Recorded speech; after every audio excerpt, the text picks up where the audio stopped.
여러분 안녕하십니까? 이어서 원주권 뉴스입니다. 영서 지역은 대체로 흐린 가운데 원주는 이틀 연속 열대야를 보이며 무더운 날씨가 이어졌습니다. 오늘 낮 최고 기온은 원주 횡성이 30도, 영월이 31도, 평창이 29도로 어제보다 1에서 2도가량이 낮겠습니다. 불쾌지수는 원주, 횡성, 영월, 평창 모두 매우 높은 수준을 보이겠으며 기상청은 기압골의 영향으로 내일까지 곳곳에 5에서 40mm의 비가 오겠다며 시설물 관리에 유의할 것을 당부했습니다. 원주시의 인구 증가폭이 다시 확대되면서 50만 도시에 대한 기대감을 높이고 있습니다. 하지만 강원도 인구는 감소세를 벗어나지 못하고 있습니다. 보도에 조성식 기자입니다. 2019년 6월 기준 강원도 인구는 154만 885명입니다. 이는 지난해 6월보다 4천여 명 가까이 줄어든 수치입니다. 18개 시군 가운데 원주와 횡성, 양양을 제외하고는 모두 인구가 감소했습니다. 도내 인구가 줄어드는 것과 달리 다행히 원주시는 매년 증가세를 이어가고 있습니다. 또 올해는 둔화됐던 증가폭도 다시 커졌습니다. 2019년 6월 원주시 인구는 34만 6,536명으로 지난해보다 4,398명이 증가했습니다. 2017년에서 18년 사이에는 인구 증가수가 2,000명대까지 떨어졌는데 다시 예년 수준의 증가세를 회복한 겁니다. 특히 기업도시가 들어선 지정면의 인구는 1년 사이 5배가 늘어 16,000명을 넘어섰습니다. 지역 내 인구가 이동한 것도 있지만 타시도 전입 역시 상당 부분 차지했다는 분석입니다. 이제 성공적으로 정착돼 가면서 점차적으로 유입 인구가 늘어나고 있는 것으로 보고 있고요. 전세라든가 월세 이런 게 많이 좀 낮아졌어요. 그래서 아마 그 장벽도 많이 낮아졌다고 보고 있습니다.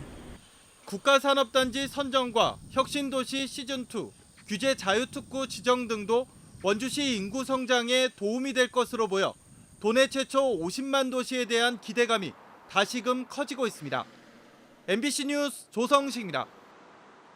강원 지역 비정규직 비율이 전국적으로 가장 높아 고용 안전성이 열악한 것으로 나타났습니다.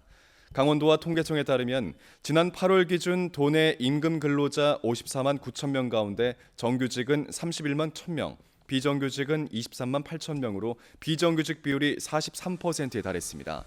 이는 전국 평균인 33%보다 10%포인트나 높은 수치입니다. 이같이 비정규직 비율이 높은 것은 도내 일자리가 서비스 업종과 건설 부문에 한시적인 일자리 집중돼 상대적으로 불안정한 취업 구조를 갖고 있기 때문인 것으로 분석됐습니다. 강원지방경찰청이 상반기 체감 안전도 조사에서 종합점수 76.9점을 받아 전국에서 두 번째로 높은 점수를 기록했습니다.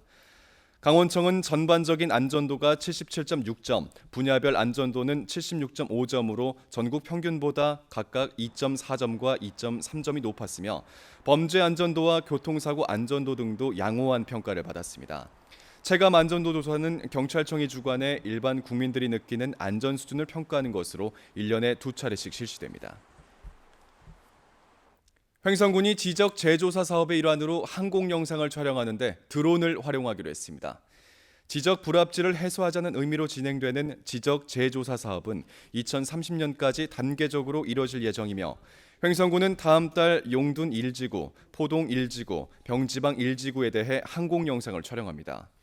횡성군은 국비 1억 2,500만 원을 확보했고 주민 설명회 개최와 측량 대행사 선정을 완료했다며 영상 도면이 주민 설명 자료로서 큰 도움이 될 것으로 예상했습니다. 영월군이 주정차 단속 문자 알림 서비스를 다음 달부터 시행합니다. 주정차 단속 지역에 있는 차량 주인에게 단속 경고 안내 메시지를 전송해 신속한 차량 이동을 도입하기 위해 도입되며 소화전 근처나 버스 정류장, 횡단보도 등 절대 불법 주정차 금지 구역에선 문자 알림이 제외됩니다. 주정차 단속 앱이나 영월군 홈페이지를 통해 신청할 수 있습니다. 뉴스를 마칩니다. 고맙습니다.